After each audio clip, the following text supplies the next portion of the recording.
저희 이룸교회는 지난 한 달, 두 달 동안에 저희 수술하신 분이 계셨습니다. 그래서 다른 것들은 다 잘 지내고 있는데, 문명진 집사님이 한 30년 동안 여기서 이제 근육종 이렇게 자라나던 거를 5월 달에 이제 그 수술하셔서 제거하셨고요. 최상민 집사님이 자녀들을 이제 손주들 돌보다가 어깨뼈가 이제 뼈가 튀어나와서 근육과 신경을 건드린 것을 또 깎아내는 그런 수술하셨습니다. 그리고 우리 정민서님도 잠깐 아팠었지만 또 회복됐고, 그래서 그렇게 큰 일은 없는 것 같습니다. 그래서 또 우리 천운교회 성도님께서 이룸교회 성도님들 위해서 또 아프시지 않도록 기도해 주시길 바랍니다. 기도를 안 하시겠다는 뜻입니까? 기도 안 하시고. 네. 2019년 백상예술대상 TV부문 대상의 영예를 김혜자 씨가 이제 타고 소감을 발표한 적이 있습니다. 그래서 한동안 그 소감이 굉장히 유명했었고, 또 내용이 좋아서 많은 분들이 또 참 영향도 받고 또 패러디도 했던 때가 있는데, 그 소상 수감을 제가 유튜브로 한 10번 이상을 봤는데 너무 좋습니다. 그래서 오늘 말씀과 관련해서 제가 한번 읽어드릴 테니까는 잘 들어보시기 바랍니다. 내 삶은 때론 흥했고 행복했습니다. 삶이 한낱 꿈에 불과하지만 그래도 살아서 좋았습니다. 새벽에 쨍한 차가운 공기, 꽃이 피기 전 부는 달큰한 바람, 해질 무렵 우러나오는 노을의 냄새, 어느 한 가지 눈부시지 않은 날이 없었습니다. 지금 삶이 힘든 당신, 이 세상에 태어난 이상 당신은 이 모든 걸 매일 누릴 자격이 있습니다. 후회만 가득한 과거와 불안하기만 한 미래 때문에 지금을 망치지 마세요. 오늘을 살아가세요. 눈이 부시게. 당신은 그럴 자격이 있습니다. 누구의 엄마였고 누구의 누비였고 딸이었고 그리고 나였을 그대에게. 아름답죠? 그 사람은 과거를 생각할 때에 과거가 너무 힘들고 괴롭고 아프고 눈물 나는 과거가 있는 사람이 지금 우리 권사님 집사님 연세 때에 딱 서서 그 어려운 시절의 과거를 딱 돌아보면은, 이 김혜자 씨가 78세인데 그 김혜자 씨의 고백처럼, 또 그리스도인입니다. 김혜자 씨처럼 그때는 참 힘들었는데 그래도 참 그래 아름다웠다, 이렇게 사람은 고백합니다. 근데 이 고백에는 모순이 있습니다. 뭐냐면 실제로 과거를 돌아볼 때에 죽고 싶었던 힘든 과거가 아름답게 변하느냐? 그렇진 않습니다. 과거와 기억과 각이란 것은 나무에 못을 박는 것처럼 못은 뽑아져도 여전히 그 나무에 흠집이 남듯이 힘들고 죽을 것 같은 과거는 여전히 바뀌지 않습니다. 그 과거는 그대로 남아 있습니다. 그러함에도 불구하고 이 김혜자 씨의 수상수함처럼 그때의 시절을 돌아보면 그래 그때 뭐 그렇게 힘들었어도 그래도 참 잘 살았다. 사람이 이렇게 고백합니다. 왜 그렇게 할까요? 과거는 변하지 않았는데. 이유는 한 가지입니다.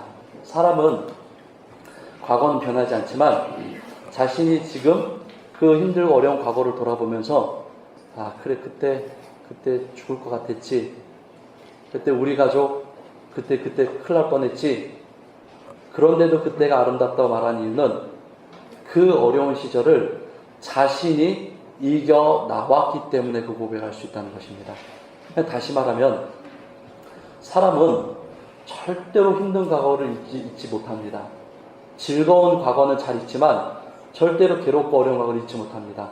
그럼에도 불구하고 지금 그 과거를 돌아보면서 그래 할 수 있는 이유는 자신이 그 과거를 죽지 않고 살아 나왔기 때문이라는 사실입니다.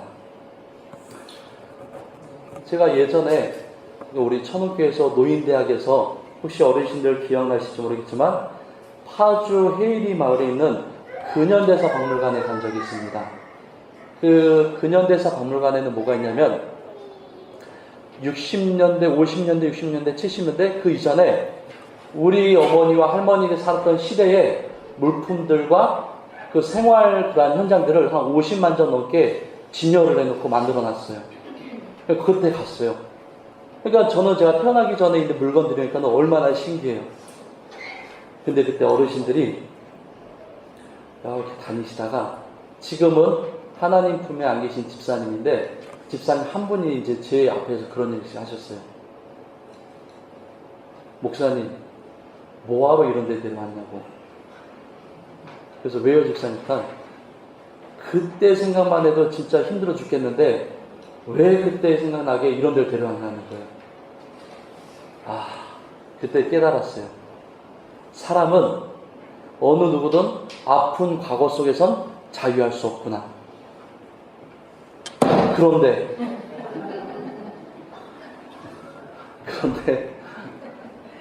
그 한 분을 제외하고는 나머지 권사님, 집사님들이 뭐라면 목사님 너무 좋다고 어떻게 이런 데 들어오냐고 그때 맞아 연탄 맞다 저랬지만 저때 그렇게 힘들었는데 주일 아침에 죄송한데 그때 맞아 똥 누다가 똥 튀겨서 엉덩이에 묻고 맞아 그때 저렇게 힘들었지. 그런데도 그 얘기를 하시는 권사님, 집사님들의 표정이 너무 좋은 거예요. 이상하죠? 왜 힘든 과거의 이야기를 하고 있는데 연탄가스 마시고 죽은 아들이 있던 그 현장과 그 시대 속의 이야기를 하는데 좋다고 그러는 거예요. 이유는 한 가지예요. 그 시대를 살아냈기 때문에 그래요. 어려운 힘들과 어려운 시대를 살아낸 사람만이 그 과거를 아름답다라고 이야기할 수가 있어요. 그래서 저는 그 한 무리인데 집사님 한 분의 뒷모습을 보고 나머지 어르신들의 뒷모습을 보면서 아름다운 사람이란 어떤 사람일까? 아름다운 사람은 자신의 과거 속에서 매몰되어 죽지 않고 이겨낸 사람을 저는 아름다운 사람이라고 생각을 해보게 됩니다. 그런데 성경에 보면 그런 사람들은 아름다워요. 너무나 힘들지만 그 힘든 삶을 잘 이겨낸 사람들. 그래서 지금 시간이 지나서 그 과거를 돌아오면서 잘했다, 내가 잘했다, 참 아름답다, 수고했다. 그런 사람이 아름다운데 근데 오늘 성경에 보면 저와 여러분들은 그리스도인으로 더 아름다운 사람이 어떠한 사람인지 발견하게 됩니다. 23장 1절 말씀을 같이 한번 읽어보겠습니다. 23장 1절입니다. 시작. 여호와께서 주의 모든 원수들로부터 이스라엘 치게하신 지 오랜 후에 여호수아가 나이마다 늙은지라.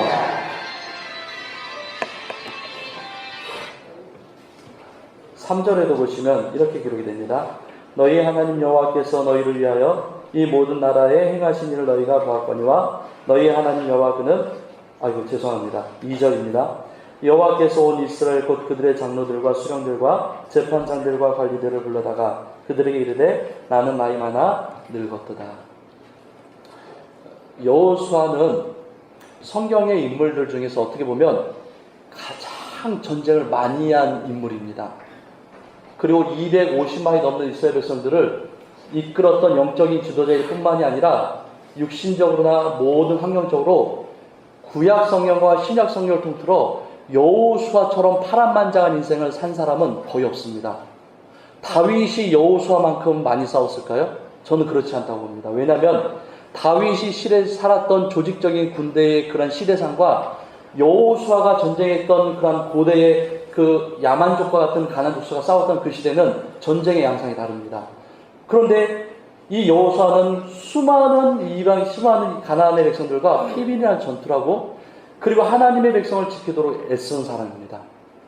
그런데 여호수아는 1장부터 22장까지가 여호수아가 어떻게 하나님을 대신하여 하나님의 영광을 나타나기 위하여 이스라엘 백성들을 살리고자 싸웠는지에 대한 얘기입니다. 그런데 23장과 24장은 여호수아서에서 굉장히 중요한 위치를 차지하고 여호수아에게서 중요합니다. 왜? 23장, 24장 우리가 흔히 말할 때 여호수아의 유언이라고 말하기도 합니다. 그리고 고별설교라고 말하기도 하고. 그러니까 여호수아가 죽기 전에 마지막에 하나님의 백성에게 남긴 유언 같은 게 23장, 24장입니다. 근데 1절과 2절 말씀 보면 우리에게 참 이상하다는 점을 하나 발견하게 합니다. 뭐냐면 1절에서도 여호수아가 나이 많아 늙은지라, 2절에서도 나는 나이가 많아 늙었도다, 이렇게 얘기합니다. 이상하죠? 사람은 죽을 때 세상에서 큰 위치에 있던 사람이든 아니면 일반적인 가정의 가장으로 죽음을 맞이하든, 보통 사람은 죽을 때가 되면은 자녀들과 그 다음 사람들에게 내가 이제 죽을 때가 되었으니 이제 유언할 때에 나는 이렇게 살았으니 사랑하는 자녀들아 너희는 이렇게 살지 말고 이렇게 살아야 된다. 모든 사람들이 거의 대부분의 사람들이 죽을 때가 되고 자녀들에게 유언할 때면 자신들이 어떻게 살아왔는지에 대한 이야기를 하게 됩니다. 근데 보통 사람도 아니에요. 여호수아는 성경의 인물 중에 가장 파란만장한 격동의 그 세월을 보냈던 그 인물인데, 마지막 유언의 첫 부분이 사랑하는 자녀들아 내가 어떻게 가나안에 입성하고 내가 어떻게 이방 민족을 멸하고 어떻게 싸웠는지에 대한 이야기를 하지 않고 자신의 흠이 되는 이야기를 합니다. 사랑하는 자들아 나는 나이가 많아 늙었도다. 이것은 자랑은 아닙니다. 나이는 많아 내가 이제 늙었도다. 내가 이제 죽을 때가 되었도다. 그런데 유언과 같은 그 시간의 그 시점에 있어서 이 이야기를 하는 겁니다. 여호수아가 왜 이런 얘기를 했을까? 여호수아는 그냥 한 게 아닙니다. 분명한 의도를 가지고 한 겁니다. 제가 여러 구절을 읽은 다음에 여러분들에게 질문을 하겠습니다. 그렇기 때문에 제가 어디를 읽고 무엇을 질문하실지 눈으로 따라오시기 바랍니다. 3절입니다. 너희 하나님 여호와께서 너희를 위하여 이 모든 나라에 행하신 일을 너희가 다 보았거니와 너희 하나님 여호와 그는 너희를 위하여 싸우시는 이니라. 5절입니다. 너희 하나님 여호와 그가 너희 앞에서 그들을 쫓아내사 너희 목전에서 그들을 떠나게 하시리니 너희 하나님 여호와께서 너희에게 말씀하신 대로. 8절입니다. 오직 너희 하나님 여호와께 가까이 하기를 오늘까지 한 것 같이 하라. 10절입니다. 너희 중 한 사람이 1000명을 쫓으리니 이는 너희 하나님 여호와 그가 너희에게 말씀하신 것 같이 너희를 위하여 싸우시니라. 11절입니다. 그러므로 스스로 조심하여 너희 하나님 여호와를 사랑하라. 13절입니다. 확실히 알라 너희 하나님 여호와께서 이 민족을 너희 목전에서 다시는 쫓아내지 아니하시리니. 15절입니다. 너희 하나님 여호와께서 너에게 말씀하신 모든 선한 말씀이 너희에게 임한 것 같이. 16절입니다. 만일 너희가 너희 하나님 여호와께서 너에게 명령하신 언약을 범하고 가서 다른 신들을 섬겨 그들에게 절하면 여호와의 진노가 너에게 미치니 너희에게 주신 아름다운 땅에서 너희가 속히 멸망하리라. 혹시 제가 14절을 뺐지만 10개의 부분을 구절을 읽었는데 혹시 반복되는 구절을 보셨습니까 혹시? 감사합니다. 제가 1부 때 여쭤봤을 때는 한 분이 대답하셨는데 한 목사님께서 대답하셨는데 맞습니다. 여호수아는 23장과 24장이 유언장인데 23장에 10번이나 되는 부분을 할애하면서 계속 반복을 해요. 우리가 성경을 볼 때는 맞습니다. 우리가 성경을 볼 때는 2번 이상 반복을 하면 그 성경의 기자와 그 말하는 자가 반드시 이거를 강조하기 위해서 강조법으로 2번 이상을 반복을 합니다. 근데 여호수아 너희 하나님 여호와는 10번을 합니다. 근데 반대로 자신이 살아온 인생을 감춰요. 감추고 한마디로 얘기해요. 나는 나이가 많아 늙었도다. 그러면서 너희 하나님 여호와가 이야기를 합니다. 우리는 오늘 이 말씀 중에 2가지를 살펴볼 겁니다. 그리고 왜 김혜자 씨가 말한 힘든 시절을 이겨낸 자의 아름다움보다도 그리스도인이 왜 더 아름다울 수 있는지에 대한 그 말씀을 전하고자 합니다. 첫 번째로 여호수아가 한 말, 나는 나이가 많아 늙었도다, 이 이야기는 너희 하나님 여호와를 강조하기 위해서 나는 나이가 많아 늙었도다라고 이야기합니다. 그렇다고 한다면 나는 나이가 많아 늙었다라는 말씀 속에는 여호수아가 무엇을 하고 싶은가? 무엇을 이야기하고 싶은가? 우리는 첫 번째로 알 수 있는 것은 여호수아가 자신의 한계를 깨달았다는 것입니다. 사랑하는 자들아, 내가 나이가 너무 많아서 이제는 너희의 아버지 역할도 너희의 지도자 역할도 할 수 없다. 이 말씀은 다시 말하면은 나는 이제 한계에 다다라서 내가 할 수 있는 것이 없다라고 말합니다. 사람은 반드시 한계의 시간이 다가옵니다. 20대인 사람들에게는 30대인 사람들에게는 영원한 즐거움이 그 즐거움이 영원할 것 같지만 반드시 한계의 시간이 옵니다. 그 젊음의 시간이 끝날 때가 오고 40대 자녀들을 키우는 가정은 너무 힘들지만 자녀들이 커서 떠날 그 시간 한계가 반드시 옵니다. 7, 80대에 있는 어르신들은 한계의 시간이 반드시 다가옵니다. 그냥 누구나 다 한계가 있다는 것을 기억해야 됩니다. 제가 천은교회 2015년도에 왔습니다. 2015년도에 올 때에 혹시 기억나시는 분이 있겠지만 저희 자녀들 4명은 그냥 무슨 빈민 에티오피아 뭐 그런 지역에서 온 아이들처럼 새까맣고 조그만하고 사람이라고 보기에는 약간은 힘든 그러한 상태로 왔습니다. 저희가 그래서 천은교회 왔을 때 노인네 어르신들도 권사님 선생님들도 그런 얘기 하셨는데 그런 얘기를 하셨어요. 금방 큰다고. 그래서 제가 대답을 했어요. 금방 그랬으면 좋겠다고. 금방 그랬으면.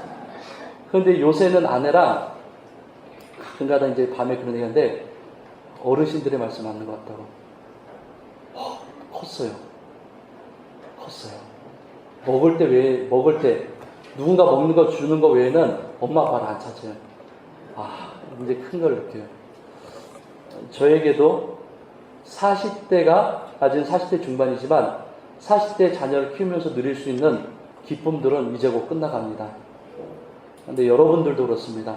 여러분들에게도 자신에게 주어진 40대와 50대와 60대의 한계의 시간이 곧 끝나갈 것입니다. 이렇게 생각해 볼 수가 있어요. 여호수아가 나는 나이가 많아 늙었다. 나는 이제 한계가 있으니 나는 더 이상 너희들의 지도자도 내가 더 이상 너희들을 이끌 수도 없다. 거기서 끝일까? 저는 말씀을 준비하면서 여호수아가 이렇게 얘기하는 것 같아요. 이 위대한 여호수아 지도자가 나는 나이가 많아 늙어 이제 한계가 있고 이제 죽을 날이 다가오니까 너희들 곧 한계의 시간이 오기 전에 하나님이 너희에게 주신 삶을 최선을 다하여 살아야 된다. 그렇게 말하는 것을 제가 듣게 됩니다. 그리스도인들은 하루하루를 살아갈 때 최선을 다해야 됩니다. 그것이 모든 사람에게 주어진 시간이기 때문에 최선을 다하는 것이 아니라 창조주 하나님께서 여러분들에게 특별히 주신 인생의 시간들입니다. 20대와 30대에서는 20대와 30대만이 누릴 수 있는 최선의 삶을 살아야 됩니다. 가정을 키우는 40대와 50대는 또 그러한 시간을 보내야 되고 7, 80, 90대에는 또 하나님 품에 갈 준비를 하면서 최선의 삶을 살아야 됩니다. 여호수아는 우리에게 분명히 얘기합니다. 사랑하는 자들아, 누구에게나 한계의 시간이 다가오는데 그 한계의 시간이 다가오기 전에 너희들에게 주어진 최선의 삶을 살아야 된다. 하나님께서 그것이 너에게 말씀하신 내용이다라고 이야기합니다. 저는 김혜자 씨의 아까 말씀드린 그 수상소감을 보면서 요 한 부분을 다시 한번 읽어드리고 싶습니다. 뭐냐면 한번 눈을 감아 보십시오. 한번 눈을 좀 감고 제가 아까 소감의 한 부분을 다시 읽어드릴 텐데 잘 들어보십시오. 제가 눈 뜨라고 할 때 눈 뜨셔야 됩니다. 계속 감으시면 안 됩니다. 자, 들어보십시오. 새벽에 쨍한 차가운 공기, 꽃이 피기 전 부는 달큰한 바람, 해질 무렵 우러나오는 노을의 냄새, 어느 한 가지 눈부시지 않은 날이 없었습니다. 이제 눈 뜨십시오. 제가 이럴 줄 알았습니다. 또 눈 안 뜨신 분들이 또 있는데, 김혜자 씨가 소감송할 때 저는 이 부분을 들으면서 이제 그냥 들으면서 참 좋다가 아니라 들으면서 한 가지 생각을 했어요. 근데 생각을 한다는 의미는 그냥 생각한다는 의미가 아니라 몸이 반응한다라는 의미로 이야기 드릴 수 있습니다. 뭐냐면 김혜자 씨가 이야기할 때 이 김혜자 씨는 분명히 동일한 감정으로 얘기한 것 같아요. 새벽에 쨍한 차가운 공기. 혹시 새벽에 일해보신 분들 계십니까? 저도 신문하고 뭐 편의점에 여러 가지 해봤는데 새벽에 쨍한 차가운 공기가 어떤 의미인지 압니다. 꽃이 피기 전 달큰한 바람, 어떤 의미인지 아십니까? 바람인데 그냥 바람이 아니에요. 꽃이 피기 전 아주 달큰한 바람이에요. 그리고 해질 무렵 우러나오는 노을의 냄새. 노을의 냄새를 맡아보지 못한 사람은 무슨 말인지 모릅니다. 근데 저는 제가 낙산, 여기 창신동 낙산에서 태어났고 거기서 자라났기 때문에 그때는 이렇게 조성되지 않아가지고 되게 이렇게 거친 돌산이었어요. 근데 봄, 3월, 4월 올라오면서 이렇게 해가 빨갛게 넘어갈 때면 저와 친구들이 성터에 앉아가지고 사이다나 그때 뭐 우유를 마시면서 그렇게 서울 시내가 빨갛게 타들어가는 거를 보는 것을 즐겨했어요. 근데 그때 낙산에서 부는 그 봄바람이 그냥 봄바람이 아니라 밑에서부터 꽃의 향기를 가지고 달큰하게 바람이 붑니다. 그리고 그 성터에 앉아서 가만히 어린 나이죠. 성터에서 눈을 딱 감으면은 그 노을의, 뜨거운 노을의 그것이 시각을 감아도 촉각이 그것을 알게 됩니다. 제가 왜 이런 장황하게 이런 말씀을 드리냐면 하나님께서 저와 여러분들에게 하루하루 최선을 다하십시오. 최선을 다하십시오. 이렇게 하신 말씀은 머리로 최선을 다하면서 사십시오. 의지로 최선을 다해서 사십시오. 그런 의미로 멈추지 않습니다. 하나님께서 그리스도인들에게 한계의 시간이 다가오기 전에 최선을 다해 삶을 살라는 것은 온 육신과 영혼이 감각하도록 살아내라는 것입니다. 그러니까 이렇게 이야기할 수 있어요. 지금 삶이 고단한 사람들은 고단함은 피하면 안 돼요. 근데 그 고단함 속에서 너무 고단해서 자꾸 눈물이 쏟아져도 눈물이 쏟아지는 감각을 잊지 말아야 돼요. 그리고 눈물이 쏟아지고 육신의 고통과 영혼의 아픔이 하나님께서 그것을 피하라고 주신 것이 아니라 그 안에 그것을 감당하는 것이 바로 최선을 다하는 한계의 시간이 다가오기 전에 느끼는 하나님 주신 축복이라는 거예요. 이렇게 얘기할 수 있어요. 그리스도인에게 고난은 무엇입니까? 그리스도인 축복이에요. 왜냐하면 피부와 육신과 영혼이 고통을 당함으로 하나님께서 나를 어떻게 인도하시는지 깨닫기 때문이에요. 그래서 김혜자 씨의 고백을 듣는 순간 몸이 전율하면서 느끼는 분들은 저는 그런 분들을 보면 저분들 참 어렸을 때 젊었을 때 참 행복했던 기억들이 있겠구나. 저와 여러분들이 살아갈 때 여호수아가 마지막에 했던 말, 나는 나이가 많이 늙었구나. 여러분들은 더 힘이 없어지고 능력이 없어짐으로 자존심이 땅에 곤두박질 치고 여러분들이 생각했던 이상으로 더 내려앉은 시기가 점점 다가올 것입니다. 근데 그때 두려워하거나 깜짝 놀라거나 주저하시거나 뒤로 주춤하실 필요 없습니다. 그래서 하나님 주신 축복이기도 합니다. 오히려 그때 하나님께서 온 마음과 영혼이, 온 육신이 경험하라고 한 그 하루를 최선을 다하여 사시는 우리 성도님들 되시기를 간절히 바랍니다. 그래서 우리 옆에 분들 보시고 이렇게 축복했으면 좋겠는데요. 오늘 하루 최선을 다해서 사시길 축복합니다.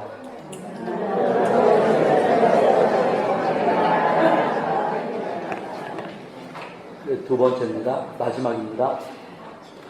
여호수아가 나는 나이가 많았다. 나는 나이가 많아 이제 죽게 되었구나 라는 말 속에는 여호수아가 또 한 번 의도하는 바가 있습니다. 무엇이냐면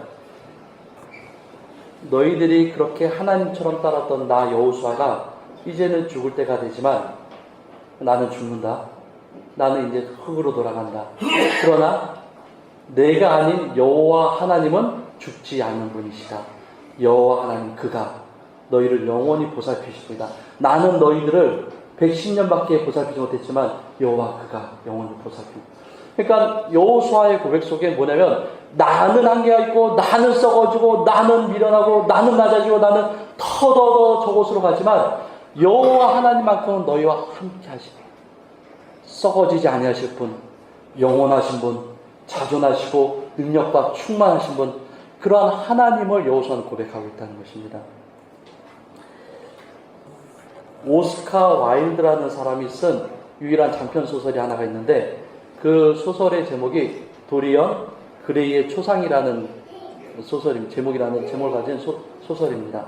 자, 짧게 도리언 그레이의 초상이라는 그런 내용을 말씀드리면 바질 호워드라는 화가가 있었어요. 이 바질이라는 화가가 어느 날 그림을 그리고 싶어 하는데 도리언 그레이라는 아주 젊고 잘생긴 청년을 보게 됩니다.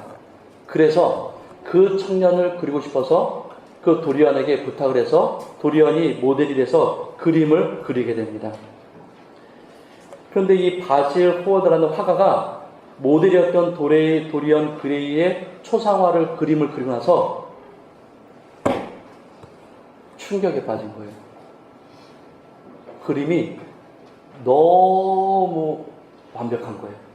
어느 정도냐면 초상화의 모델이 되었던 도리언 그레이라는 청년이 자신의 초상화를 보면서 이렇게 이야기합니다. 소설 속에서 나는 영원히 젊은 상태로 있고 그림이 늙어간다면 그걸 위해서라면 그럴 수만 있다면 무엇이든지 다 줄 텐데 내 영혼을 내어줄 용의가 있는데 이렇게 고백합니다. 그런데 이 고백이 사단과 계약이 되어버립니다. 물론 이건 소설입니다. 여기 있는 사람들이 진짜로 내가 영원한 삶이 있다면 내가 그냥 내 영혼이라도 그래도 그런 일은 일어나지 않습니다. 도리언 그레이가 실제로 그 바른대로 영원한 삶을 소유하게 됩니다. 이제 반대로 영원한 삶을 소유하지만 초상화 속의 도리언 그레이는 죽어가게 됩니다. 근데 바질이라는 그 화가에게는 헨리라는 친구가 있는데 이 도리언 그레이가 영원한 생명을 소유하게 되었으니까는 여러분들에게 한번 질문해 볼게요. 여러분들의 마음이 착한지 나쁜지, 여러분들에게 영원한 삶이 주어진다면 여러분들은 착하게 살겠습니까? 나쁘게 살겠습니까? 여기가 지금 예배 시간인 것을 기억하시고 거짓말 하시면 안 됩니다. 그럼 이렇게 물어볼게요. 영원한 삶을 받지도 않았는데 유한한 삶을 살아오면서 지금까지 착하게 살았습니까? 나쁘게 살았습니까? 이거는 처음부터 끝까지 거짓말하시면 영원한 생명을 소유받은 도리언 그레이는 바지라는 화가가 계속 조언합니다. 자네는 영원한 삶을 소유했으니 착하게 살아야 되네. 착하게 살아야 되네. 선하게 살아야 되네. 근데 헨리라는 이 친구는 반대로 얘기합니다. 도리언, 자네는 영원한 삶을 받았으니 자네가 하고 싶었던 일을 하는 게 맞지 않나. 나중에 선한 일을 영원히 아무 때나 할 수 있는 거고 자네가 원하는 삶을 살게. 자네가 원하는 삶, 살고 싶었던 삶. 그래서 도리언 그레이가 영원한 삶을 소유한 도리언 그레이가 여자들의 삶을 망치는 일을 하기 시작하고 도박과 술과 자신이 하고 싶었던 모든 일을 하게 됩니다. 사람은 영원한 것이 주어지면 절대로 선하지 않습니다. 여러분들도 아시겠지만 50평생, 70평생 살아오면서 솔직히 하나님께 대답해 보십시오. 하나님 정말 저 착하게 살았습니다. 대답할 분은 아무도 없습니다. 실제로 그렇게 살아왔을지라도 대답 못합니다. 왜? 죄라는 것은 드러남의 죄와 동시에 이미 내재된 계획의 죄와 감각과 인식의 죄가 있습니다. 그러니까는 그리스도인 하나님 앞에서 저는 정말 착하게 살았습니다 말을 못하는 이유가 실제로 죄를 범하지 않았어도 마음속으로 예수 그리스도께서 하셨던 것처럼 마음의 죄가 이미 수없이 우리에게 불을 띠려는 것을 알고 있기 때문에 그렇게 말 못합니다. 그런데 하물며 그 인생에게 영원한 삶이 주어졌습니다. 착하게 살까요? 절대 아닙니다. 유한한 시간 속에서 악하게 산 사람이 영원한 시간 속에서 착하게 산다? 그건 거짓말입니다. 도리언 기결에 대해서 악한 길에 빠져들게 됩니다. 근데 이제 뭐 중간에 막 여러 가지 에피소드가 있지만 마지막에 도리언 그레이는 자신을 했던 화가도 죽이고 결국 자신이 영원한 생명을 소유하기 전에 그한 순수했던 그 청년의 때를 다시 회상하게 되고 동경하게 되고 다시 돌아가고자 칼을 들고 그 자신의 초상화 앞으로 가게 됩니다. 오랫동안 보지 못한 초상화이기 때문에 도리언 그레이가 천을 걷고 자신의 초상화를 보자 그 안에 그림이 어떤 그림이 있었냐면 괴물로 변해버린 늙고 취하고 괴물로 변해버린 도리언 그레이가 그곳에 있었습니다. 그리고 나서 도리언이 칼을 들어서 그 그림을 찢어버립니다. 어떻게 되었을까요? 영화로도 뮤지컬로도 나왔었는데 도리언이라는 청년은 추한 괴물로 변한 채 변사체로 발견되고 그 초상화 속에 아름다운 청년 도리언은 칼로 찢은 채로 변화된 모습으로 다시 처음에 그렸던 그 그림으로 존재하게 됩니다. 우리는 이 이야기 속에서 무엇을 할 수 있냐면 한계의 시간 속에서 살고 있는 어떠한 사람도 영원히 살지 못하는 것이고 그 죄성으로 인하여 영원히 살지 못하는 사람들은 여전히 더 이상 자신의 한계 시간을 넘을 수 없다는 것입니다. 이 도리언 그레이의 이야기를 들으면서 사람은 다 누구나 똑같구나.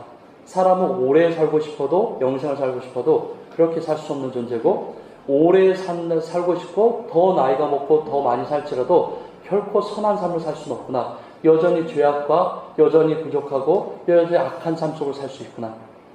그러면서 우리는 그 도리언 그레이 초상이라는 이야기 속에서 한 가지를 알 수 있습니다. 사람은 다 똑같다. 여호수아의 고백이 얼마나 위대한지 아시겠습니까?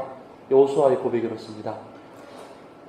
저와 여호수아는 저와 여러분보다 더 월등히 탁월한 삶을 살았던 사람입니다. 그런데도 여호수아가 그러는 거예요. 자신의 삶을 잘한 게 아니라 나는 나이가 많아 이제 죽는다. 나를 잊어라.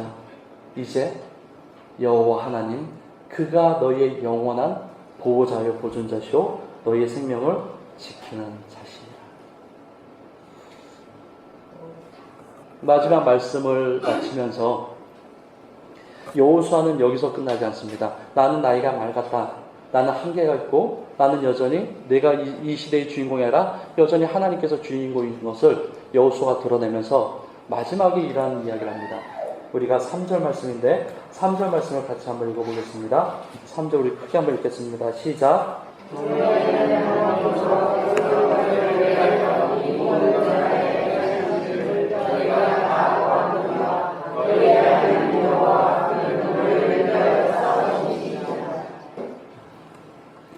여호수아는 분명히 이스라엘 백성들과 그 후대의 지도자들, 2세대의 지도자들에게 이야기합니다. 너희의 하나님 여호와께서 너희를 위하여 싸우실 것이다. 그것이 유언의 첫 번째 내용입니다. 너희의 하나님 여호와께서 너희를 위하여 싸우신다. 싸우신다는 것은 무슨 뜻일까? 인류학자나 종교학자나 많은 세상의 학자들은 기독교를 싫어합니다. 왜냐하면 기독교의 하나님은 잔인하기 때문이었습니다. 임산부도 죽이고 아이도 죽이고 한 나라도 멸망시키고 초토화시키고 그래서 수많은 학자들은 특별히 다른 종교에 비해서 기독교의 하나님이 무자비한 하나님이라고 이야기합니다. 그래서 기독교인들은 더 적극적이고 전투적이고 더 싸움을 잘하는 사람들. 그런데 본문에서 나오는 여호와 하나님께서 너희를 위하여 싸우신다 이 표현은 싸우신다는 표현은 하나님이 이게 아니라 하나님께서 싸우신다는 표현은 섭리하신다는 것입니다. 역사하시고 간섭하시고 너희들 인도하신다는 뜻입니다. 창세기 45장 7, 8절 말씀에 보면 이렇게 기록이 됩니다. 요셉의 고백입니다. 하나님이 그 큰 구원으로 당신들의 생명을 보존하고 당신들의 후손을 세상에 두시려고 나를 당신들보다 먼저 보내셨나니 그런즉 나를 이리로 보내신 이는 당신이 아니요 하나님이시라. 하나님이 나를 바로에게 아버지로 삼으시고 그 온 집의 주로 삼으시며 애굽 온 땅의 통치자로 삼으셨나이다. 요셉의 이 창세기 45장 7, 8절 말씀이 이 얘기예요. 형님 이야기 잘 알죠? 형님들이 요셉을 싫어해서 팔아버리고 결국은 버려버립니다. 요셉은 나중에 애굽의 총리가 됐을 때 형님들을 만나면서 하는 고백이에요. 형님들이 나 버렸죠. 그래서 버려서 내가 죽은 줄 알았죠. 형님 나 버려서 내가 막 살고 내가 망가진 인생이 될 줄 알았죠. 하나님 보세요. 형님 보세요. 형님들 보세요. 형님들이 나를 버렸지만 하나님께서 하나님의 백성들과 아버지와 형님을 살리시기 위하여 그 숱한 세월과 수많은 그런 오해되는 것과 괴로운 일들을 하나님께서 이렇게 만들어 가셔서 나를 지금 애국 총리로 만드셨어요. 왜 그렇게요? 형님들이 나를 버렸지만 형님들을 살리기 위하여 내 부모를 살리고 하나님의 백성들을 살리기 위하여 나를 이렇게 만드신 거예요. 놀랍지 않아요? 지금 요셉이 그 얘기하는 거예요. 하나님이 싸우신다는 이 표현입니다. 우리는 이렇게 생각하죠. 저 남자랑 결혼하지 말았어야 되는데, 저 여자랑 결혼하지 말았어야 되는데, 신앙이 좋은 남자와 여자는 결혼할 때 자신만큼이 신앙이 좋은 줄 알았는데 결혼하고 나서 사기를 당한 걸 깨달아요. 저 사람, 저 남편, 저 아내 신앙이 좋은 줄 알았더니 진짜로 교회도 안 나오고 예수도 안 믿고. 그래서 그 생각이에요. 내 삶은 이제 끝이구나. 내 삶은 이제 망가졌구나. 이제 어쩔 수가 없구나. 근데 그리스도인이 그렇게 생각하면 안 돼요. 하나님께서 그 사람을 위해서 싸우실 거예요. 싸우신다는 것은 그 사람이 그 남자와 그 여자를 선택할 때 외모를 보고 물질을 보고 감정이 끌려서 선택했을 수 있어요. 그리스도인이. 근데 하나님은 여기 계신 수많은 세월을 지나신 분들 아시겠지만 시간이 지나서 돌아보면 저 사람을 내가 만나지 말았으면 하는데 시간이 지나서 보면 정말 신기하게 하나님이 그 모든 말도 안 되는 일들을 하나님의 방법을 엮어서 지금의 내 자리를 만드신 것을 보게 돼요. 섭리하신다는 근거예요. 저와 여러분들이 만나는 사람이 우리 기준과 판단에서는 에이! 이럴 사람들이 있어요. 절대 안 그래요. 하나님은 여러분들의 잘못된 선택과 여러분들의 실수된 길과 여러분들의 미흡하고 죄악된 것들까지도 하나님은 그것을 다 하나하나 만드셔서 그 후에 하나님의 백성으로 하나님을 서게끔 만드신다는 거예요. 하나님의 싸우시는 방식이 이렇습니다. 그러니까 여러분들은 혹시 지금 힘들고 어려울 때 하나님 왜 지금 내 삶이 있다 봅니까? 라고 말할 필요는 없어요. 그리스도인은 지금 그럴지라도 반드시 하나님은 나를 위하여 싸우신다. 나를 위하여 섭리하신다. 나를 위하여 간섭하시고 나의 삶을 역사하신다는 그 생각을 붙잡고 사셔야 됩니다. 10년, 20년 지나면 내가 왜 그 남편을 만났는지, 내가 그 왜 아내를 만났고, 내가 왜 그렇게 내 몸을 안 같아서 그 병을 얻었는지, 내가 그렇게 안 했는데도 왜 그런 오해를 받고 그렇게 힘들었는지 나중에 가면은 하나님께서 그 시간들을 하나님의 선하심으로 맞춰서 그때에 여러분들을 하나님의 은혜 가운데 두신 것을 발견하게 될 것입니다. 하나님은 그 방식으로 싸우십니다. 마지막으로 성경에 보면 하나님이 깜짝 놀라실 준비하십시오. 깜짝 놀라실 준비하십시오. 너희 하나님 여호와께서 너희를 위하여 이 모든 날 행하신 너희가 다 보았거냐? 너희 하나님 여호와는 너희를 위하여 싸우신 이십니다. 놀랍죠? 표정은 놀랍지 않은데 성경 분명히 이야기합니다. 하나님이 싸우셔요. 근데 왜 싸우시는지 이야기를 해요. 왜 싸우십니까 하나님? 성경은 너희를 위하여인데 이거는 그 당시 때 여호수아가 하나님의 마음으로 하나님의 약속 언약 안에 있는 백성들에게 하신 말씀이고 다시 한번 대답해 주세요. 하나님 왜 싸우십니까? 90점입니다. 다시 한번 하나님 왜 싸우십니까? 나를 위하여.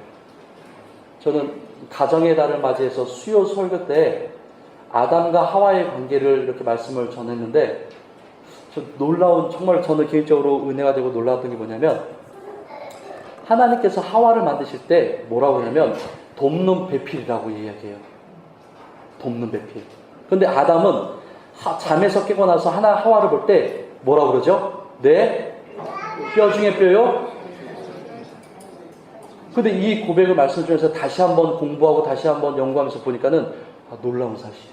뭐냐면 하나님이 하와를 지을 때 하와라는 이름을 주시기 전에 이름을 하나 줬는 게 뭐냐면 돕는 배필이라는 이름을 줘요.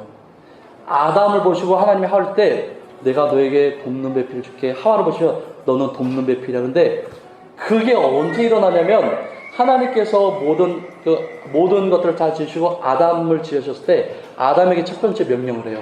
아담아, 생명 있는 들짐승과 생명 있는 것들의 이름을 지어주라. 그러시면서 창세기 보면 하나님이 아담이 그것을 잘 보시려고 이렇게 하는 표현이 나와요.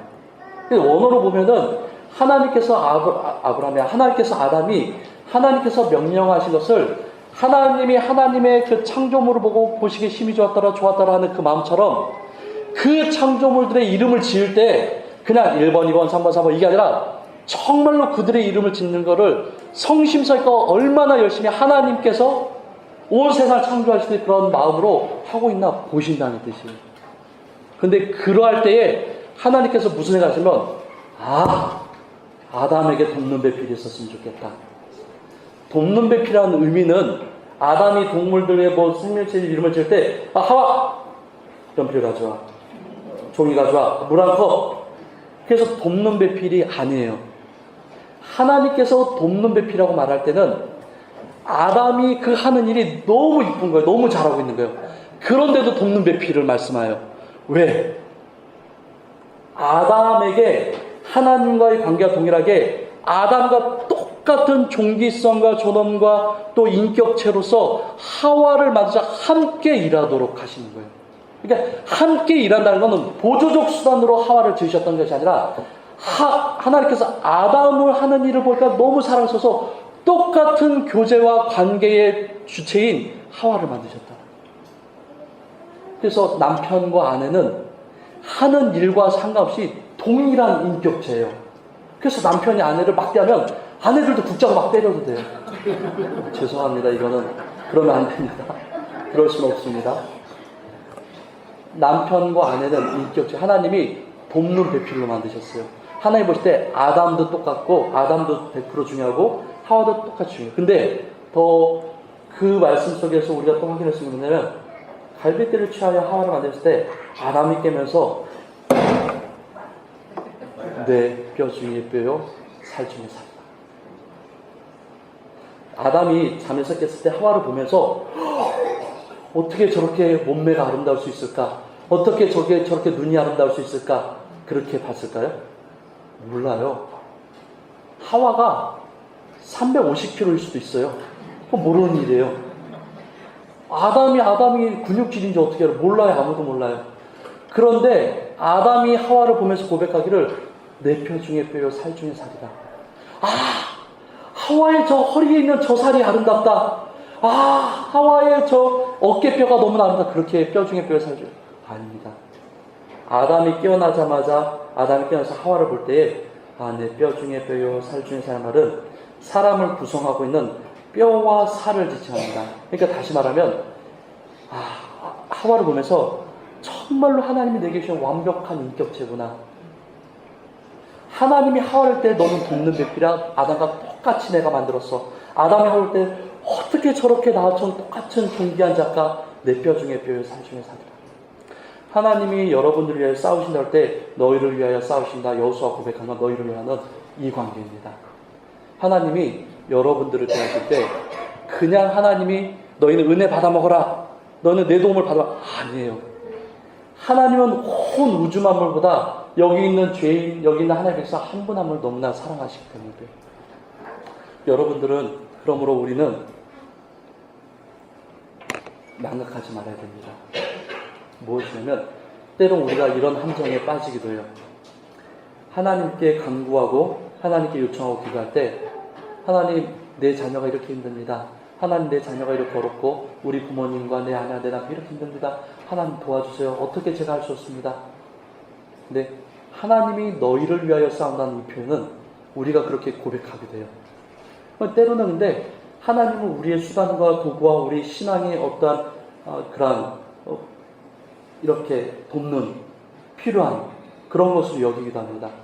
그런데 여기서 23장 3절에서 말하는 여호와 그는 너희를 위하여, 영원하신 하나님 너희를 위하여 싸우실 것이다. 이 표현은 정말로 하나님을 깊게 경험한 그리스도인은 집안이나 자기에게 무슨 일이 있었을 때 하나님 내 자녀가 너무나 힘듭니다. 하나님 내 부모가 너무나 힘듭니다. 그 얘기 하기 전에 그냥 어두운 밤 홀로 자신의 방에서 그냥 하나님 하고 부르는, 하나님의 이름을 부르는 순간에 모든 것을 경험하게 됩니다. 하나님 내가 이렇게 힘들고 내가 이렇게 어려워서 날 도와주셔야 됩니다. 하나님 이끌어주세요. 이렇게 말하기 전에 그 그리스도인이 너무 힘들어서 하나님 하는 순간에 하나님의 충만하심의 그 크기를 경험하게 된다는 것입니다. 하나님 왜 그렇게 경험하게 합니까? 그 사람이 사랑이기 때문에 그래요. 이 세상 모든 것보다 그 사람이 사랑하기 때문에 그래요. 아이가 부모에게 아빠 엄마 나 이렇게 힘들어 울면서 요구해도 그것은 그 아이에게 필요하긴 하지만 정말로 아이가 울 때는 엄마 하면서 엄마 아빠 이름 부르는 그 자체로 울음을 봅니다. 엄마 아빠가 헤어져 있던 아이가 엄마를 만나는 순간에 보는 것 자체로 울음이 터집니다. 왜? 존재와 만나기 때문이었습니다. 이 3절에 있는 너희를 위하여 이 표현은 하나님께서 이 백성들을 위하여 일하셨긴 했지만 여호수아 말건 영원하신 하나님은 너희에게 모든 것이 된다는 것입니다. 그래서 모든 것이 되지 않았던 여호수아가 물러가면서 이제는 모든 것이 여호와 하나님이다. 그렇게 말씀하고 있는 것을 보게 됩니다. 우리 사랑하는 천국교회 모든 성도님들께서 또 한 주간 살아가실 때 너희의 하나님 여호와 그가, 여호수아 했던 말을 기억하시기 바랍니다. 우리는 우리의 힘으로 살아갈 수 없는 존재고 너희의 하나님 여호와 그가 이 말을 고백할 때에 하나님의 은혜와 능력으로 살아갈 수 있는 자입니다. 여러분들이 그것을 부정하고 싶어도, 여러분들이 그것을 하고 싶지 않아도 여러분들은 할 수밖에 없습니다. 왜? 하나님 그렇게 구원하셨기 때문에. 그래서 살아갈 때마다 주를 더 의지하시는 우리 모든 지체들 되시길 간절히 소망합니다.